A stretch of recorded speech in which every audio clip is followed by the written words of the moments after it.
Okay, boys and girls, this is for the benefit of my Home Depot sales cohorts in interiors. Just a recap of my day on a Wednesday, October the 16th, 2019, which was a record day for me in a number of ways. It was the day the one day in my career where I sold the highest dollar amount on a kitchen cabinet makeover and the lowest dollar amount on a full kitchen cabinet makeover. Both of these were just strictly cabinet jobs. Neither one of them had countertop or backsplash. But the day started like this. I had a 10 a.m., a 1 p.m., a 4 p.m., and a 7 p.m. scheduled. I knew it was going to be pretty tight. I was running on a little sleep because the day before I'd been in East Texas and I had a late appointment there, so I didn't get back until late. So I kind of knew that I was going to need to be as crisp and concise as I could be on all of them to get through all of them. I go to the 10 o'clock. It's in Preston Hollow. I show up there at it's a 1991 build mansion, more or less, just shy of 5,000 square feet. It's a 5-bedroom, 5.5-bath house and when I walk up to it, I notice that there's a lock box on the front door. Knock on the door, nobody answers. There's a car in front. It's got a circle drive. I pull up behind the car where I could back it in actually, so I can get my get the samples out easily, and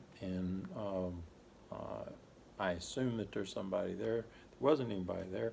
I make a phone call to the customer.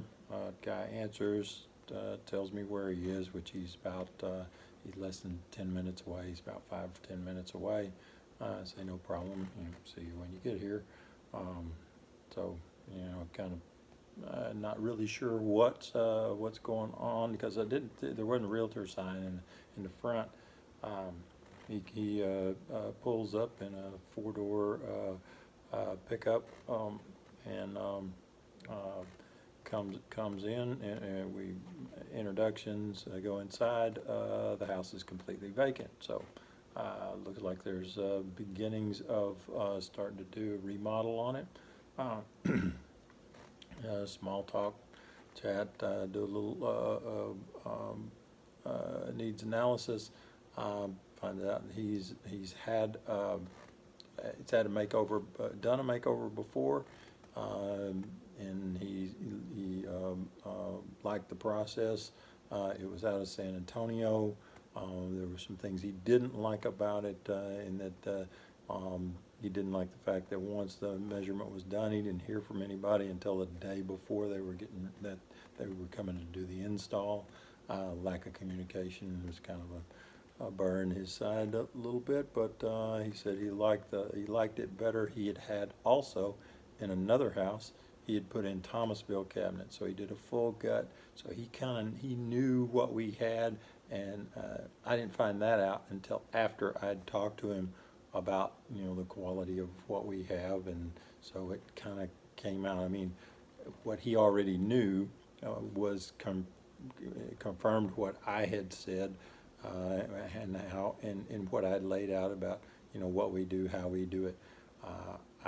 I do all of the appointments pretty much the same. I explain what our process is, how we do it, and what is entailed in what a makeover is. So I mean, that was good. I didn't uncover all of his prior history until after I'd gone through that. But as I found that out, and I've done probably maybe a dozen of these type of houses since I started in remodeling, and that was with Sears and with Home Depot. I've never sold a single one of them. Every one of these monsters, and they've all they got this same, they've had the same type of fluting and the fancy woodwork on them, and you know, it's always, I thought I was close on a few, but you know, but for some reason on this one, it didn't matter to me. I didn't, you know, I've gotten to where in the past couple of months, I really, truly, I do not, I, I don't have an opinion about anybody that I go to. I treat every one of them the same, and you know, and I just did my deal. I really wasn't concerned about how big this was going to be, what it was going to entail, what my chances are of getting it. I just, you know, did the deal. When I figured out it was going to be very big, I knew I needed to be as quick and efficient as I could be. So I kind of just got down to business, really. And once I figured out that he kind of knew, you know, he pretty much knew what he wanted. He also had some other crew that were in there that he was kind of lining out. So once we went through and determined that, yes, okay, this is what, you know, this was a fit, and I just went to measuring. And so the kitchen itself was 102 linear feet. That was a kitchen and a laundry room. And I measured all of those up and put those on one page. Then I proceeded to the bathrooms, which there's 5.5 baths in the house. So I had 5 of them that he wanted the cabinets done on those. So I went through, I measured all of those on a separate sheet. I was also doing the countertops at this time because he was planning on doing all the countertops and all of the kitchens. So I mean, that took a good bit of time. I was an hour and a half to 2 hours measuring and just putting the numbers in, getting everything prepared. And he was still talking back and forth, and then he also had his partner came in and out a few times. And before I was finished with everything, I realized that the partner was about to leave to go get some lunch with some of their other family members. And so I made sure that he stayed, because I could tell he was going to be the one that was going to be the driver on the style and on the color. And so I kind of stopped down what I was doing and said, hey, let's get this part done. So while he's here, and then so I got samples brought in. There was we probably spent 20 minutes or so going over styles and on color. Decided on, I mean, it's Vinings, satin white, boom, duh, and the bar pulls on the for the hardware. So that part was done. Then the hard part came in the Cambria, and they had seen and they had a specific type in mind that they had now, risotto or I don't know. He gave me the name, but it's a store. It's a store countertop, a store quartz, and they were just in love with it. And they would have bought Cambria if we'd had something that was similar. I could not find anything that looked like what they had. The picture that he had was kind of fuzzy, so I don't know if I was even hitting the mark. But I pulled everything that I had in my samples out, and then went through the whole palette of everything that Cambria has. So I kind of, and when I was pretty sure that I'd run the gamut, and I said, you know, you guys are, you're spending a lot of money here. You need to get what you want. Sounds like to me that you just need to get that same thing. If that's what you guys really have your heart set on, that's what you want. You know you can get it. You know what the process is of buying through the store. And he said, yeah, he liked the idea that we could do everything, but he didn't have a problem getting a plumber and doing it the way that they'd done before. So I kind of felt bad that I missed that opportunity, but it was the right thing to do. I do the same thing probably 30% of the time. If I don't have, because I don't feel good about having somebody settle for something less than really what it is that they want. It's not worth it to me, and it's not, and the customer needs to feel good about their design when you walk away. So that was off the table. So then all I had to do was crunch out the numbers on everything. I went over the fact with him that, okay, I wanted to be sure I got the right number of bathrooms. I said, I've got 5 bathrooms. I know you've got 6, but there's one that doesn't have cabinets in it. Is there something, have I got everything? And he said, yeah, there's some top cabinets back around, and I had all of those, and then he realized that there was going to be some demo they were going to do and change in design, so they weren't doing exactly what the footprint was, so we had to go to 2 of the bathrooms and go over the changes that were going to be done on those.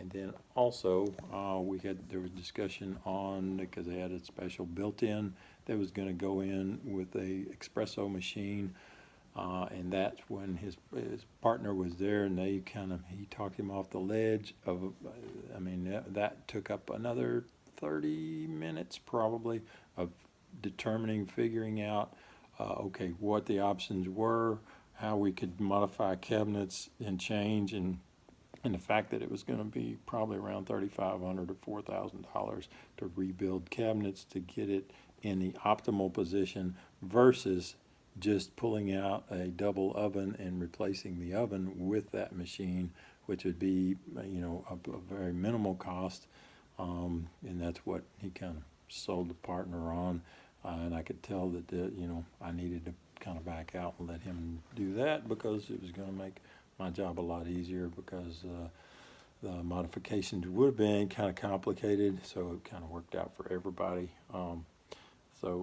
Anyway, I crunch out all the numbers. It came to about $48,000 on the kitchen and the laundry room, and then about $17,000 on all the bathrooms combined. That was a total of $65,839 on the total on the cabinets. That's what I presented. I had it broken down because I did the bathrooms separate from the kitchen, but then I just combined the price, and so what I presented was $65,839, and then $9,800. Luckily, with the 15%, the one time it worked out really well. Maximum discount, that got it down. So the total was $55,978.15. I presented it just like I do every other one. It was just, here it is. This is what we can do. And then laid out that, we could do the 0% for 12 months on Home Depot credit card. And he had a card, so I said, well, it's just a matter of making a phone call. So we do that. That took almost an hour. That's the longest call ever for a Home Depot credit card. They put him back on, they flip him over once they figure out, because it's over the lower limit. I think it's 10,000. They have to flip it over to an underwriter. But they came back at least 8 or 10 times every 3 or 4 minutes. He was getting kind of frustrated. And then after all of that, almost an hour on the phone, they raised his limit from $3,500 to $6,000 is it. So, needless to say, I've had people who've gotten upset when they get turned down. He was a little bit perturbed. But he said, well, Citibank's not getting a dime, they're not getting to touch a dime of my money. Here's an American Express, just put it all on that. So I take his American Express, and we go on. I'd already done all the paperwork. We'd already, the contract and everything was in there. I did notate on the contract that, the 0% 12 months with approved credit, or and the balance on American Express. That contingency was there. There wasn't, that was probably the quickest and easiest part of it. So got through with that. then I'm off to the next one. I know I'm late, so as soon as I get through, I contact my next appointment, which is about 30 minutes, a little over 30 minutes away. They're okay with the fact that I'm running late, and so I head over it. I do that one. Everything's the same. Don't sell it. That's the 1 o'clock, ends up going to 2 to 4:30. Then my 4 o'clock is the next appointment. Ends up, I'm about an hour late on it. I let them know while I'm in the appointment before I get to the time of it. I send them a message. They send it back. They're okay, no problem. So I give them an ETA as soon as I get out. I give them my estimated time of arrival. That's about 5 o'clock, so I'm about an hour back on that. That one, I'm just as proud of this second sale as I am the first one, because it was in Mesquite. It was 23 linear feet. Ended up being paces. We went with cool gray because she just liked that color. Really worked out with everything that she had, and it worked in. This was this is the smallest, I think, just purely kitchen that I've ever done. Not the smallest job I've ever done, but I mean for a full kitchen, that's the smallest amount.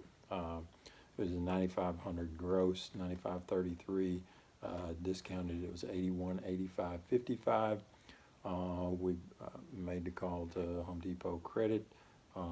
She only got approved for 5,000.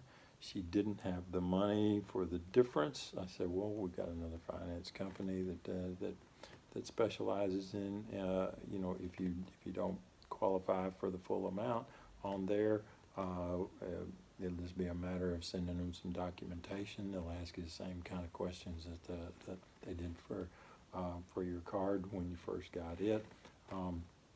So we called them, applied for 31.85.55. Got through that process, and bingo. So 5,000 on the Home Depot, 31.85.55 on FCC, and we're off to the races.